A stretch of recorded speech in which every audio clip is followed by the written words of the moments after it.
what is going on, guys? This is the SS Ultimate Goku back with another video, and today, um, yeah, I'm gonna be talking about this whole Money in the Bank situation.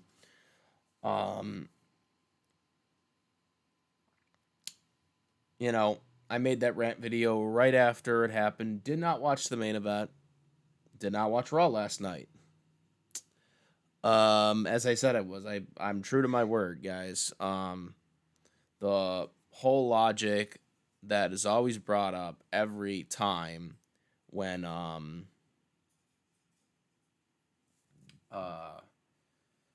something doesn't go your way that should have is, oh, you're gonna watch it the next day anyways.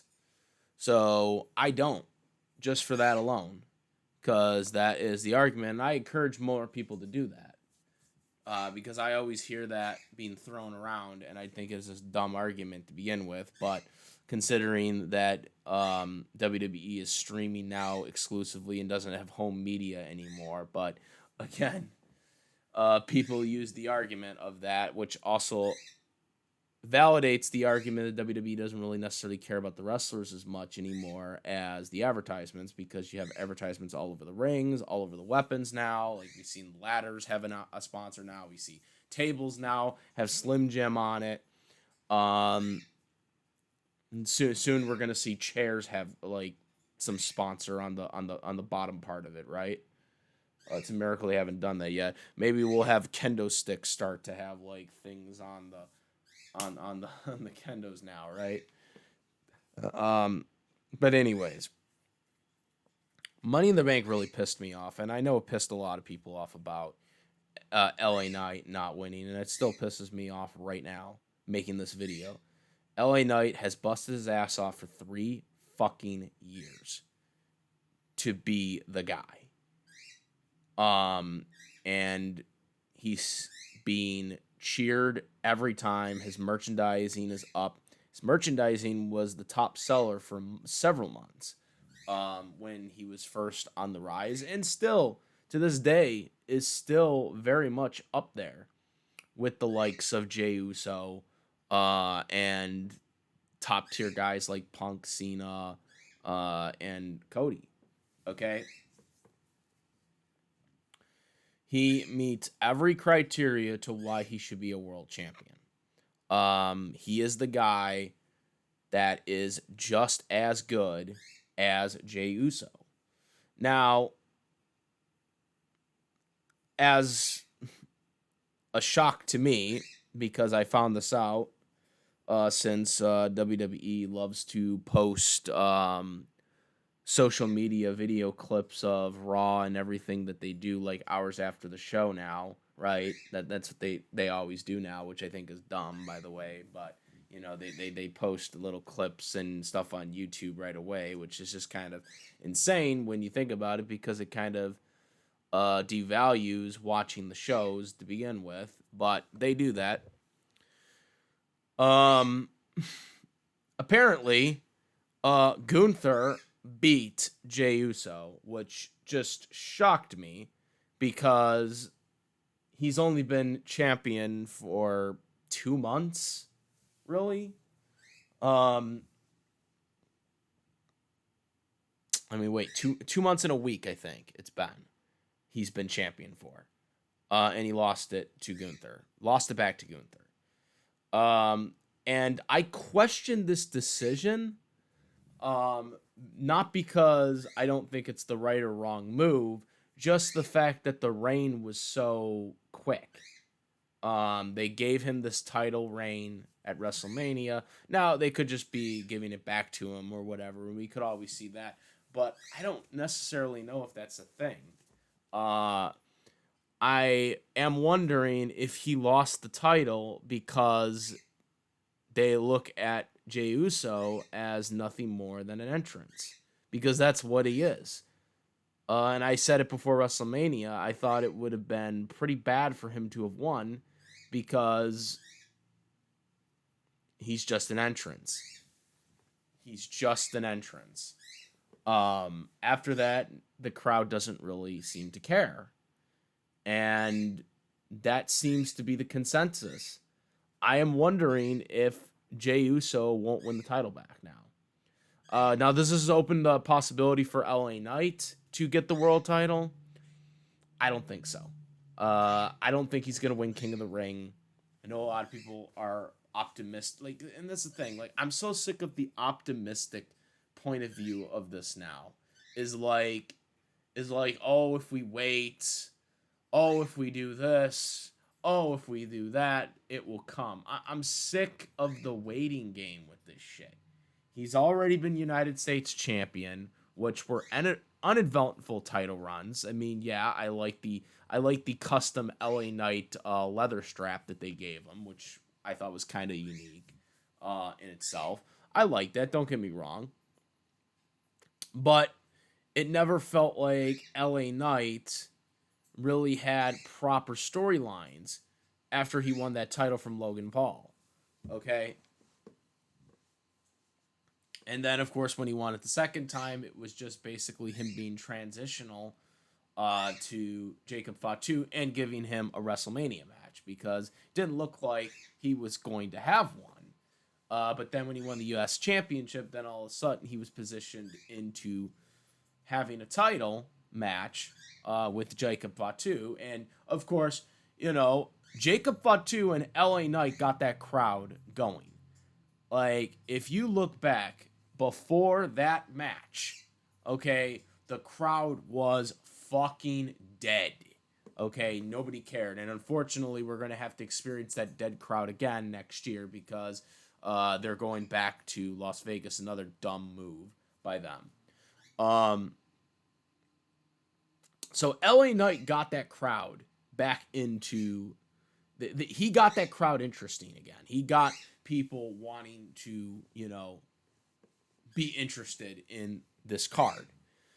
LA Knight and Jacob Fatu did that, okay? So that alone tells you how over LA Knight is, okay? LA Knight deserves all the credit for being able to get that match interesting, as well as Jacob Fatu too, but I think more of LA Knight because of how he's good with the crowd. Okay? And yet we're seeing once again LA Knight not get anywhere with it. Not being rewarded for it. He lost to JC, okay? He lost which, that was his debut. He lost to him. Even though he got help from Sola, it's still stupid that he lost to him. There's like no character direction for LA Knight. Like, he's somebody they have to still put on TV. They still have to put him on TV because he's over. But the problem is they don't know what to do with him. Triple H does not know what to do with him. That is the problem. They put him on TV because because Triple H knows he's over, but they don't know what to do with him. They do open challenges when he's United States champion. They do this, they do that. They do this dumb shit that doesn't make sense. And I'm sick of this. Oh, he has to wait. He has to wait his turn. Why should he have to wait his turn? Why should he have to wait for new people to come up when he's already there? He's already over. He has everything going for him. Okay? Why should he have to wait his quote-unquote turn? Why should the young people not have to wait that are just coming up? We're seeing rookies, okay, NXT rookies coming to the main roster and are being immediately put into pay-per-views. We're seeing Renee Perez, she's in Money in the Bank. We're seeing Stephanie, some of these other rookie women that are just being called up and they're instantly being put on pay-per-views. Okay? Like, why are they allowed to get noticed before? Why are they allowed to get noticed and they're allowed to get close to the title pictures before someone like an LA Knight? That's the problem I have. LA Knight's turn should be right now, not, other people that are coming up. Okay? are getting chances. Solo Sikoa has not been that interesting to the crowd. This is why Jacob Fatu got the WrestleMania match and Solo Sikoa did not. Okay, this is why he didn't get it. Okay, Jacob Fatu hadn't been there for that long. Okay, but yet he got the WrestleMania match over Solo Sikoa. Okay, so why should Solo Sikoa get multiple chances when LA Knight has literally proved it and has thrived? He organically got over. You know what I'm saying? But yet we can't have a proper story for LA Knight. We can't have a proper story unless it's indirectly with someone else, because that's what the Jacob Fatu and LA Knight storyline was. It was indirectly about Jacob Fatu and, Solo Sikoa, and what they are building towards that. LA Knight just happened to be the champion, and so that's why he was going for it. So it wasn't really LA Knight's story. It was Jacob and the bloodline and the new bloodline storyline, or whatever they're called now. Okay, that was their story, and LA Knight was inserted into it, so he had a WrestleMania match. This is the problem with how they're developing LA Knight, is he's second fiddle to other people than it being about LA Knight. I don't think LA Knight has had an actual storyline that revolves around him. It's been about other guys. It hasn't been people targeting LA Knight. It's been LA Knight targeting them or being in second fiddle with other guys. This is the problem. Why is LA Knight not being that guy? You know what I'm saying? Why is LA Knight not being that guy? That is the guy right there. And yet you don't do anything with it. World title, WWE champion, it doesn't matter. He needs to win one of those titles. I doubt he wins King of the Ring. Maybe he'll win next year's Rumble. But again, this is the biggest problem with LA Knight. And so that's my biggest issue. And, I have zero confidence in what they're going to do for SummerSlam. Like, what are they going to have LA Knight do unless he wins King of the Ring? And then challenges Cena. Because he's on SmackDown, so he would have to challenge Cena, which is not that believable that he's going to beat John Cena at SummerSlam. Okay? Especially when you got Cody Rhodes inserted in this, because it seems like they're going to have Cody Rhodes win the title back. Okay? That seems to be what the position is, which I don't agree with either. Cody Rhodes, I hope, obviously, I hope he gets another title reign, but there are so many other guys that can get it. Punk, LA Knight, and we'll get to the next guy that could possibly get it as well, too. So, next, R-Truth. Okay. Who is now going by his real name, Ron Killings. Look, I found out about this from seeing the Instagram thing that R-Truth has changed his name to his real name, Ron Killings. I have mixed feelings about this because he's been R-Truth for so long in WWE that I just feel like the R-Truth name should have stayed. That's just my point of view, in that, he's been R-Truth for so long now. He could still have a new character and still be called R-Truth. He was, obviously, when he did the 2011 original Little Jimmy heel storyline, he wasn't the goofy R-Truth that he turned into. I kind of would have liked to see that character back, because, that character was awesome, before he was reverted into a goof. And that was mainly because he violated the wellness policy at the time, in 2011. That's why he was written off TV after the Survivor Series match, for that 30 days.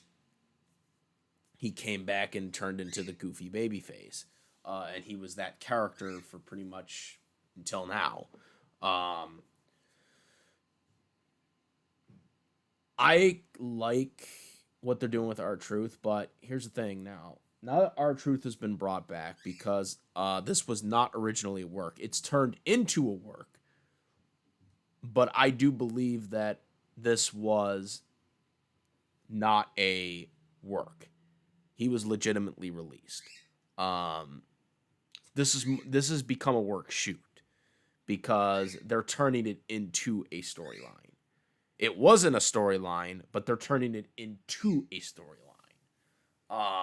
So this is a work shoot. This has become a work shoot. Now, is it possible that R-Truth could just be not, you know, it's just playing into the storyline?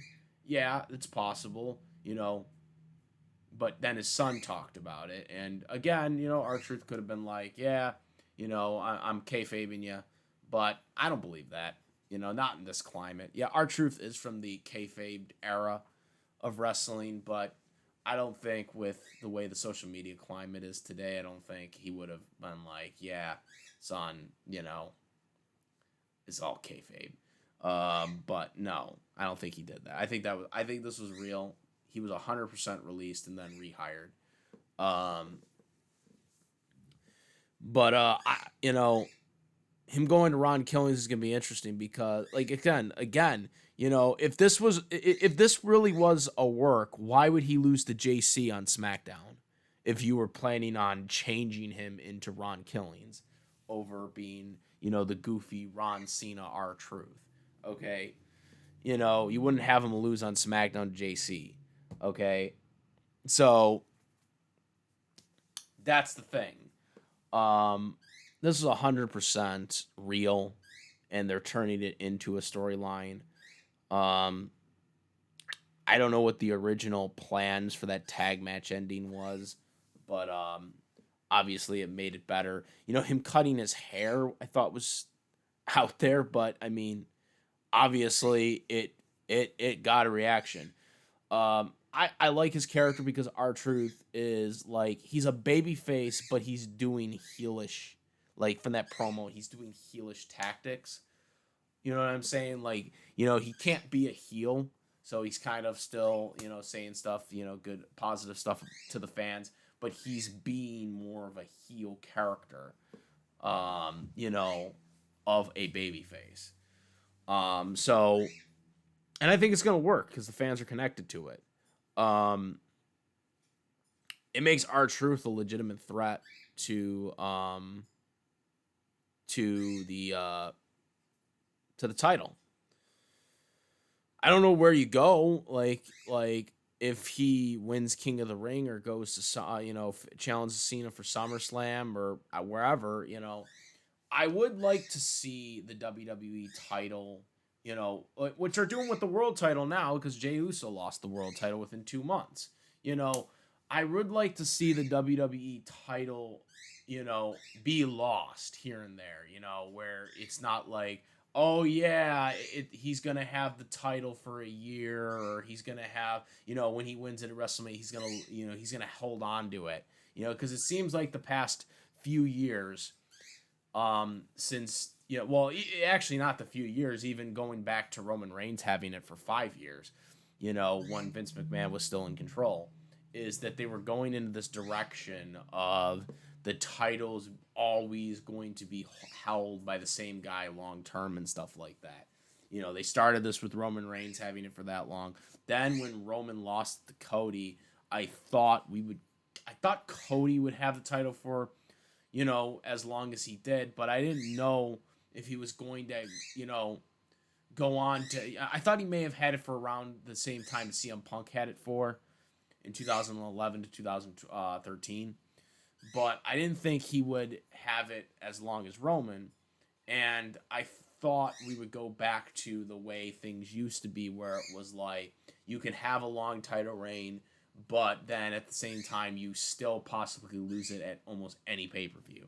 You know what I'm saying? Um, and I kind of hope this might lead to that. Cena holding the title holding the title until December or whatever. You know, I'm not a fan of that. I mean, I'm not a fan of Cena even holding it because Cena's not the greatest of all time. He's overrated. You know what? We should call John Cena the most overrated greatest of all time. How about that? The most overrated greatest of all time, because that's what he really is. Um, but yeah, I'd like to see R-Truth take it, unless CM Punk takes it, which that's the next story.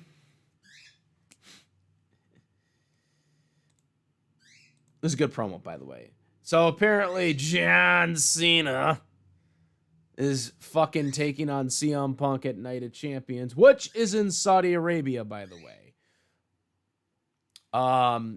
Instead of having that match at SummerSlam, which would have made more sense, but then again, we wouldn't know if that could happen because of the King of the Ring tournament. So CM Punk is apparently going to Saudi Arabia to face John Cena. I don't know how they're going to make that work because of what Punk said about Saudi Arabia not too long ago when he was not with the company. Yeah, I don't know if this is real or this is going to, turn into them changing it, like kind of like what they did with Daniel Bryan, where they had Samoa Joe go instead of Daniel Bryan because Bryan didn't want to go there. Because I don't know how you do this. It's like, and also, again, this would have been better for SummerSlam. But again, if they're going for R-Truth and Cena at SummerSlam, then, it will be interesting if they do R-Truth and Cena at SummerSlam. Because that, instead of Cody and Cena, right? If they do R-Truth and Cena, instead of Cody and Cena at SummerSlam, how do you not put the title on R-Truth at that point? Because he's going to kill it with this new Ron Killings character that he's doing. They're going to do that. CM Punk, if he wins, it's like one of those things. What do you do then if he wins at SummerSlam? Or what do you do at SummerSlam? Because it's 2 nights. It's a 2-night SummerSlam. So that's going to be a big problem. You got R-Truth. You got CM Punk. And again, overcoming the Saudi issue is going to be a big issue for WWE because, how can the Saudi government allow Punk over there after he said what he said? I mean, that's still there. The Saudi government has to know about that. They have to know about what he said about them to The Miz like years ago. Okay.